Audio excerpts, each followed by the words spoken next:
À la une de ce journal, zone de libre-échange continentale africaine, le comité national de la ZLECAf fait son bilan et se projette dans l'avenir. La 4e édition du CIETA, Salon international des équipements et des techniques de la transformation de l'anacarde, a refermé ses portes à Abidjan. Quel bilan l'on enregistre? Vous le saurez dans ce journal. Parmi les entreprises qui figuraient au CIETA, le PPCA, projet de promotion pour la compétitivité et de la chaîne de valeur pour l'ANACAD. Et puis, le Haut Conseil du transport sensibilise sur le règlement de l'UEMOA concernant les surcharges des poids lourds.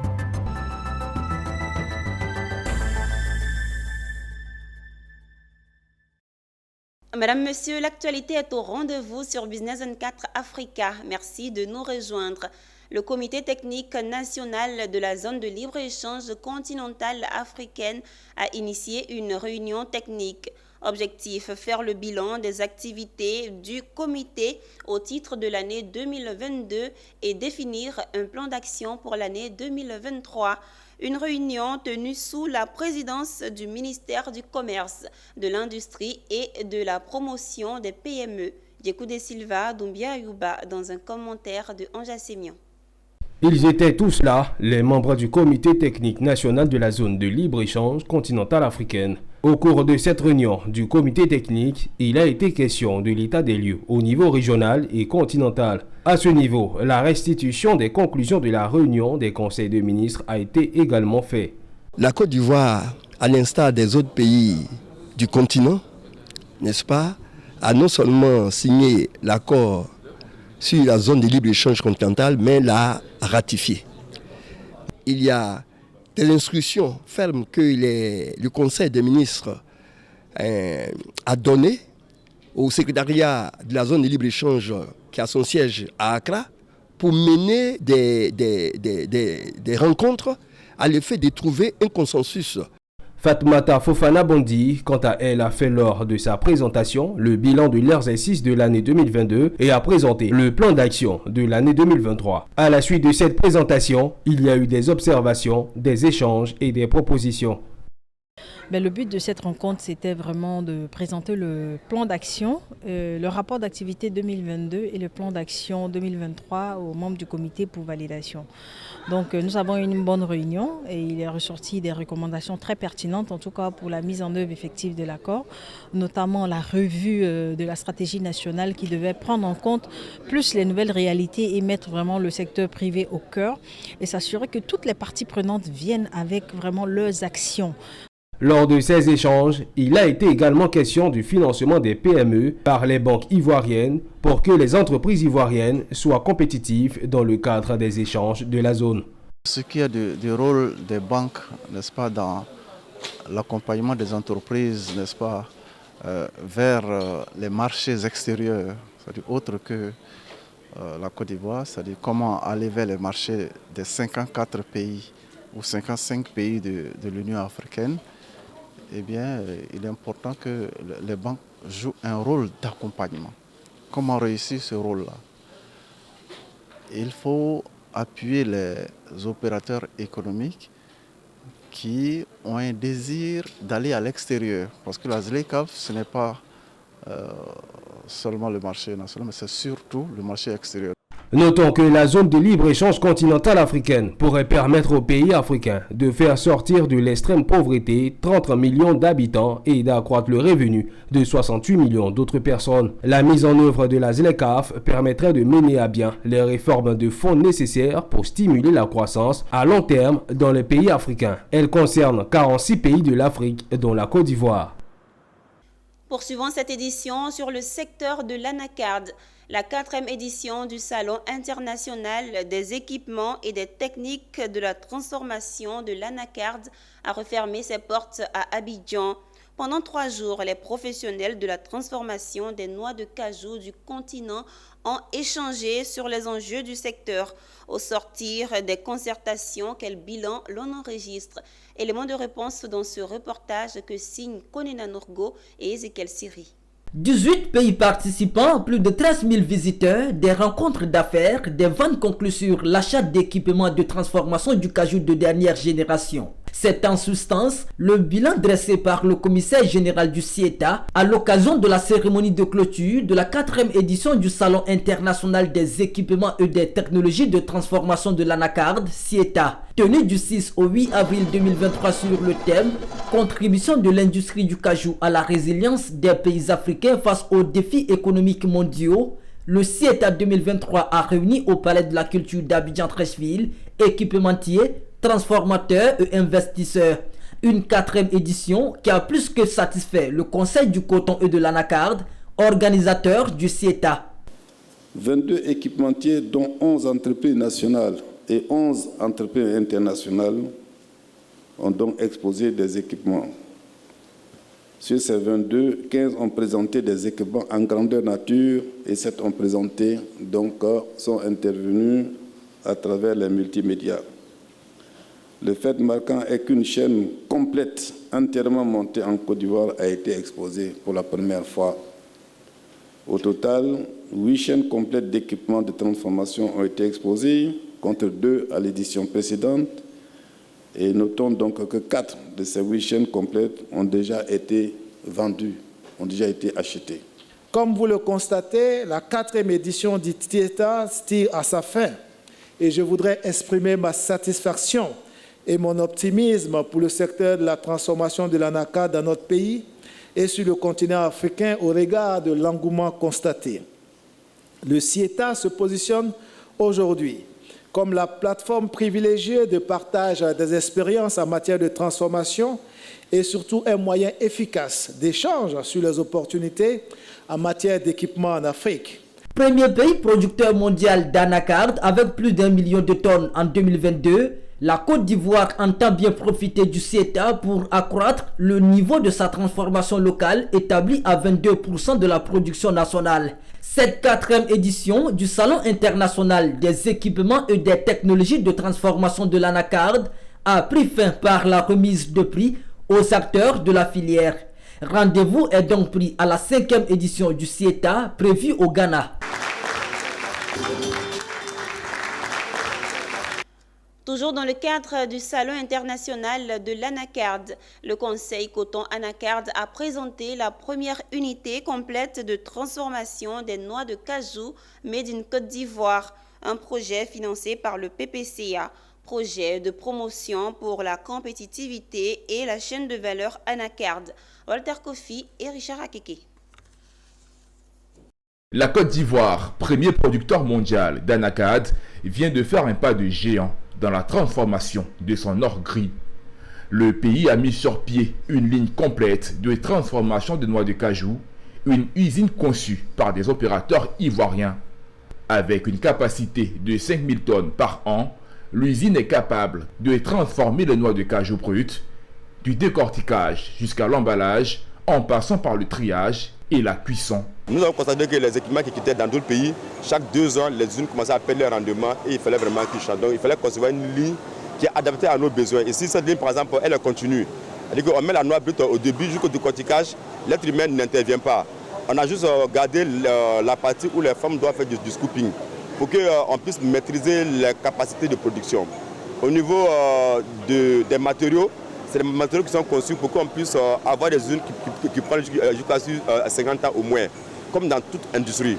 Le projet a pour chef d'œuvre le Conseil coton anacarde et est financé par le projet de promotion pour la compétitivité des chaînes de valeur anacarde, PPCA. C'est un financement Banque mondiale, donc avec un certain nombre de règles de fonctionnement qui sont très spécifiques. Donc nous avons mobilisé ce financement-là pour apporter un appui à la réalisation de ce projet. Et donc vous verrez les acteurs et les responsables de la Petrapassi, dont le président est à côté de moi, les responsables ont mobilisé un certain nombre d'entreprises membres de la plateforme pour la réalisation de cette ligne. Désormais, plus besoin d'attendre de se faire importer une machine ou des pièces de l'Asie pour transformer la noix de cajou en Côte d'Ivoire. Les acteurs du secteur peuvent compter sur des opérateurs locaux. Notons que cette unité de transformation est la principale attraction et l'innovation majeure de cette 4e édition du Salon international des équipements et des technologies de transformation de l'ANACAD, CIETA. Tout autre chose à présent, les chefs d'État et de gouvernement ont adopté le règlement 14 en 2005. Il vise à lutter contre les surcharges des véhicules poids lourds de transport de marchandises. L'application intégrale du règlement 14 dans tous les pays membres de l'UEMOA a pour but de préserver les infrastructures routières et de contribuer à la durabilité des investissements réalisés dans les routes. Ce week-end, en Côte d'Ivoire, le Haut Conseil du transport routier était en sensibilisation sur le respect du règlement 14, déjà entré en vigueur. Pierre Tebeu et Marie Siri.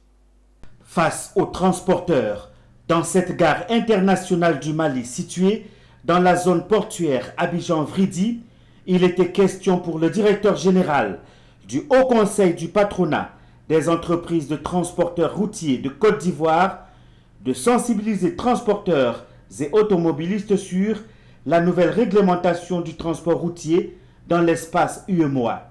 Il s'agit du règlement numéro 14 relatif à l'harmonisation des normes et des procédures du contrôle du gabarit du poids lourd et de la charge à l'essieu des véhicules lourds de transport de marchandises dans les États membres de l'UEMOA. Un règlement qui permet de sauver les infrastructures routières dans cet espace communautaire. Alors cette décision qui va donc s'appliquer à l'ensemble des opérateurs du secteur du transport, que ce soit les conducteurs, que ce soit les transporteurs, mais aussi et surtout à l'ensemble des industriels qui disposent du fret, c'est-à-dire de la marchandise qui charge les camions des transporteurs.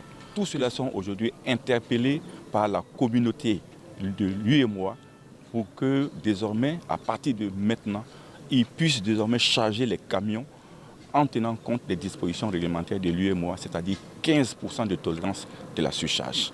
Tous les industriels qui ne vont pas donc respecter ces dispositions, je crois, ont une amende allant jusqu'à 50 millions. Pour les premiers responsables du secteur, le phénomène de surcharge présente plusieurs effets néfastes sur le développement du pays. Aujourd'hui, si lui et moi-même s'engagent de notre côté pour pouvoir suspendre le surcharge, nous, c'est une fierté pour nous. Parce que le surcharge tue le conducteur. On doit encourager l'État de continuer de faire construction infrastructure. Et puis à nous, on doit entretenir. Nous n'accepterons pas aussi que ces routes soient détruites par les surcharges. Tous ont invité tous les transporteurs à s'inscrire dans cette nouvelle vision. Il est donc temps de changer les mentalités en respectant les règles. Pour l'instant, la tolérance n'est plus que de 15%. La sensibilisation va se poursuivre à l'intérieur du pays. Parlons sport. La prochaine Coupe d'Afrique des Nations se tiendra en terre ivoirienne. Parmi les villes choisies pour abriter cette coupe, San Pedro, conformément à la stratégie Sublime Côte d'Ivoire sur le développement du tourisme en prélude à l'organisation de la CAN, la Direction régionale du tourisme et des loisirs du Bas-Sassandra, en collaboration avec ses partenaires, a organisé un atelier de renforcement de capacité des employés des établissements hôteliers. Le reportage est signé Abel Kwao, il est commenté par Philippe Zabo. Améliorer la qualité de l'offre touristique de la région de San Pedro. Tel est l'objectif de cet atelier de formation dont la cérémonie officielle a débuté par des allocutions. Ensuite, des prestations artistiques suivies de l'atelier avec 5 modules de formation. Il s'est agi de l'accueil, du service en salle, des réflexes de vigilance en milieu hôtelier, des soins de premier secours et la lutte contre la dépravation des mœurs en milieu hôtelier. Le directeur général du groupe Essor et la directrice régionale du tourisme et des loisirs du Bas-Sassandra ont exhorté les employés des établissements touristiques. Nous avons fait une session de formation de 3 jours ici à San Pedro, en prélude à la CAN 2023. Alors les motivations. Eh bien, vous savez ce qui s'est passé au Cameroun. Pour dire que la CAN, ce n'est pas forcément au stade, mais il y a les à côté. Et ces à côté-là, il faut les préparer. Les étrangers qui arrivent, les délégations qui arrivent, sont accueillis par les complexes hôteliers. Il était bon quand même de les former pour qu'ils soient compétitifs par rapport à cet événement. Et déjà, comme je l'ai dit, j'ai eu à faire des formations ici à San Pedro, cooptées par le ministère de l'Industrie touristique. Et à cette occasion, j'ai vu l'engouement des hôteliers de San Pedro par rapport à la question de formation. Donc pour nous, c'était une manière pour contribuer aussi, je veux dire, notre part pour l'État. Nous sommes actuellement à l'hôtel Cosipo de San Pedro pour clore une série de 3 jours d'ateliers de renforcement de capacité à l'endroit de 128 employés d'hôtels de la région de San Pedro. Et donc, nous avons eu, avec le groupe ESSOR, qui est un cabinet agréé FDFP, un cabinet de formation et de renforcement de capacité, nous avons eu à traiter les thèmes de techniques d'accueil et des techniques de service en salle. Les participants se réjouissent de cette formation. Je suis sorti de là vraiment beaucoup enrichi avec tout ce qu'on a appris, sur comment reconnaître un élément suspect dans un hôtel, comment secourir une personne dans ton hôtel qui est en danger, en cas de noyade, en cas d'incendie. Et en tout, on est vraiment enrichi. On sort de là très enrichi. Et on remercie vraiment le groupe ESSOR, on remercie Madame la directrice, on remercie toutes nos autorités qui ont mis tout en œuvre. Notons qu'un diplôme spécial a été décerné au directeur général du groupe ESSOR, partenaire de choix de la direction régionale du tourisme. Des diplômes d'honneur aux autorités locales et des diplômes de remerciement ont été donnés aussi aux partenaires. Parlons santé et rendons-nous dans la capitale politique de Côte d'Ivoire, Yamoussoukro. La journée internationale de lutte contre l'endométriose célébrée chaque dernier samedi du mois de mars a été commémorée. Cette journée a été marquée par une grande marche suivie d'une conférence de sensibilisation. Nous en parlent Charles Kouakou et Pierre Tebeu. Les femmes, en grand nombre, ont sillonné les rues de la ville de Yamoussoukro pour appeler à la prise de conscience de cette maladie gynécologique qui cause de nombreux dégâts. Après le défilé, c'est l'amphithéâtre du lycée Mami Adjoua qui a accueilli ces nombreuses femmes et élèves venus suivre une conférence prononcée par Dr Ndoli Rodolphe, médecin gynécologue obstétricien au CHR de Yamoussoukro. Mais avant, la présidente de l'ONG Endo Women Afrique a levé un coin de voile sur cette pathologie. L'endométriose est une maladie méconnue, taboue, qui intervient chez la femme en âge de procréer. Malheureusement, cette maladie étant méconnue, là, elle est invalidante et puis voilà, elle cause assez de dégâts dans la société. Ces femmes en souffrant sont incomprises, elles sont même marginalisées, je dirais. Donc, à travers l'ONG, nous avons décidé comme ça de faire connaître la maladie, pas forcément faire la promotion, mais pour que des mesures soient prises parce que ces femmes-là sont opprimées. Elles ont du mal même à s'insérer aussi dans le tissu socio-économique. Vous savez que c'est une affection invalidante, une affection dite mystérieuse qui se manifeste par le même symptôme qui est la douleur et puis les métrorragies abondantes. Ayant compris la nécessité de soutenir cette organisation non gouvernementale et surtout les femmes qui souffrent de cette pathologie, le maire Grand Béjean s'est engagé aux côtés de la présidente de l'ONG pour mener la lutte. Je m'engage à vous soutenir dans cette mission, dans cette noble mission, pour rassurer nos sœurs qui souffrent de cette maladie. Pour rappel, avec cette maladie, nous avons une errance médicale qui va de 7 à 10 ans. Terminons ce journal en nous rendant au centre de la Côte d'Ivoire, à Bouaké. À la faveur de la Journée internationale des droits de la femme, la plateforme de la société civile a formé 25 femmes issues des sociétés coopératives du marché de gros de Bouaké. C'était dans le cadre d'un atelier où les participantes ont été outillées à l'usage de la digitalisation dans l'exercice de leur activité. Une formation entrant la mise en œuvre du projet FENA Femmes en avant. Le récit de Emmanuel Bonzo, notre correspondant. Issue d'organisations coopératives du marché de gros de Bouaké, cette session de formation visait à outiller les femmes à une maîtrise des outils du digital. Dans le cadre de leurs activités, cet instrument leur offre un large champ d'opportunités pour faire d'énormes bénéfices. À la faveur de la journée des droits de la femme portant sur les technologies, il s'agissait donc de montrer aux 25 femmes participant à cet atelier l'intérêt d'utiliser le digital dans leur stratégie commerciale.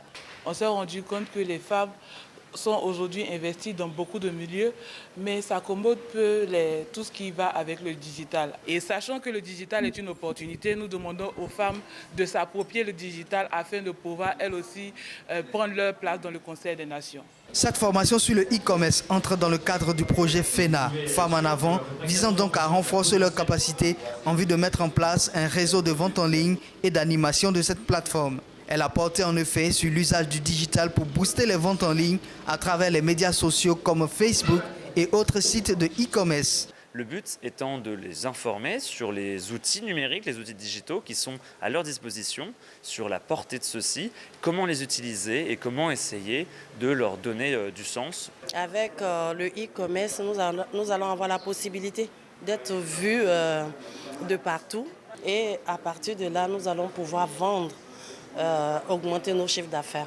Le projet FENA, financé par Affaires mondiales Canada et mis en œuvre par l'ONG Care International ainsi que par une quarantaine d'organisations féminines, a pour objectif de contribuer à l'amélioration de l'exercice des droits des femmes et des filles, notamment celles marginalisées et vulnérables. Eh bien, c'est ici que se referme ce journal. Merci de nous avoir suivis. Bonne fête de Pâques à tous et à toutes.